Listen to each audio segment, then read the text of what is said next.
skilled hands and uncommon vision made these athletes great. Now it is their artistic vision and these gifted hands that will make them live forever.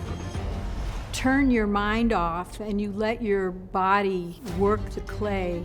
Once statues celebrated generals, politicians, the gods. Now, increasingly, those placed atop pedestals for the world to admire are athletes. Iverson draws Jordan now. Watch this. You think about it representing someone else, people in your life that help you get a statue. This year's Heisman Trophy winner is Baker Mayfield of the University of Oklahoma. Long-standing tradition at Oklahoma, a few years after you win your Heisman, they put up a statue. Asia Wilson and the Gamecocks are #1. My uncle was just like, Mom couldn't even walk on that campus, and now we're about to go celebrate Asia with this statue. Just like the David of Michelangelo, we are creating evidence of humanity for the future.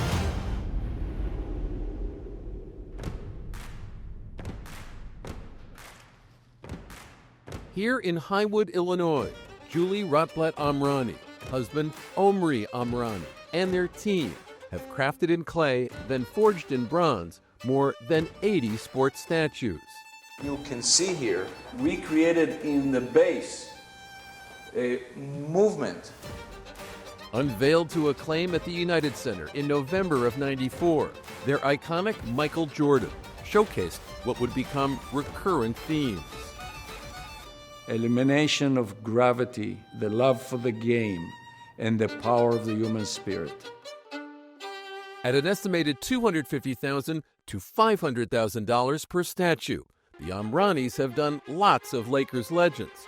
One of the great farewell performances in any sport. 60 points. Following his 2016 retirement, the late Kobe Bryant had ideas of his own. I had sent several designs of him flying in the air and dunking and, high energetic poses, and he said, no. 81 points for Kobe. What I want is from that game that I scored 81 points at, where, I'm lifting my arm. #1. For the record, Kobe picked the pose you're about to see. So if anyone has any issues with it, tough.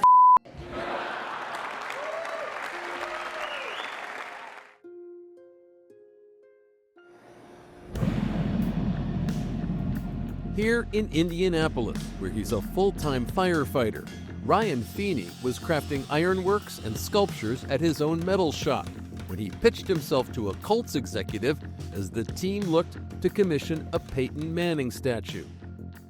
He was like, your portfolio is not as strong as everybody else's here. So then I kind of put it in football terms. Tom Brady was given that chance to come off of that bench and prove that he could do what everybody else was doing. I said, you give me that chance, get me off the bench and give me that shot, I'll do it. I drove away from the Colts complex thinking maybe I just got this job.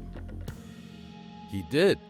During the 2 days he'd have off between his 24-hour shifts as a firefighter, Feeney was trying to create this region's most anticipated sports statue ever. I had probably 75 pictures of Peyton's face throwing a football, and I just tried to create it from that, using my fingers and clay.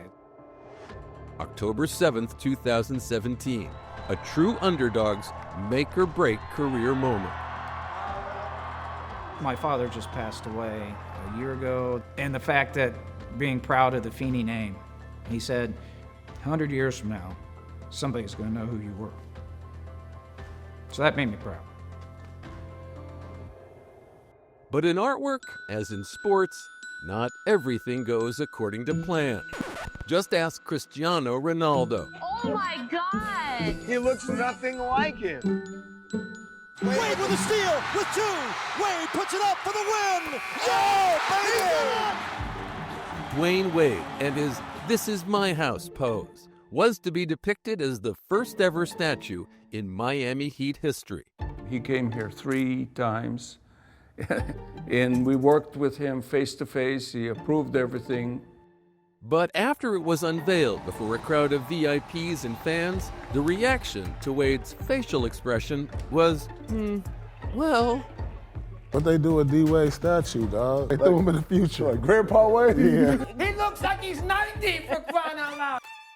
We had lots of memes and waves of memes coming over into my phone through time. I hope it will kind of turn around a little bit. I felt like we captured that moment in an artistic form, an artistic way. If I wanted to look like me, I'll just stand outside the arena, y'all, and take photos. This is always the staple place, like, we'll meet you at the fountain. Like, they always say, meet at the fountain. And now it's like, meet at the statue. We'll meet you at Asia.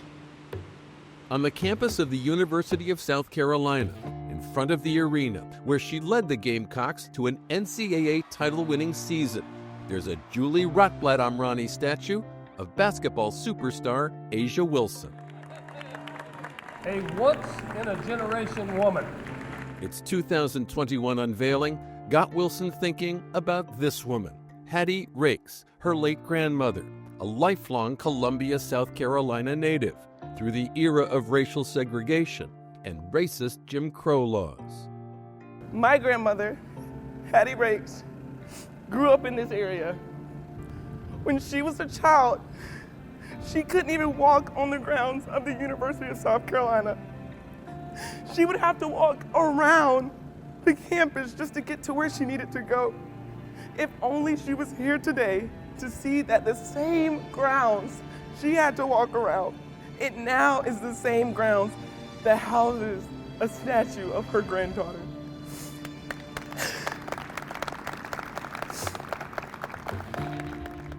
These statues stir memories of greatness and seek to inspire, even as they make eternal what we know cannot last: youth, athleticism, and life itself. And I hope when people look at that statue, they don't look at me just as the basketball player that won a lot of games here, but look at the person that I was in the community. How can this statue help others? How can this statue show the young kids that, no, I want a statue. I want to be the best person that I can be.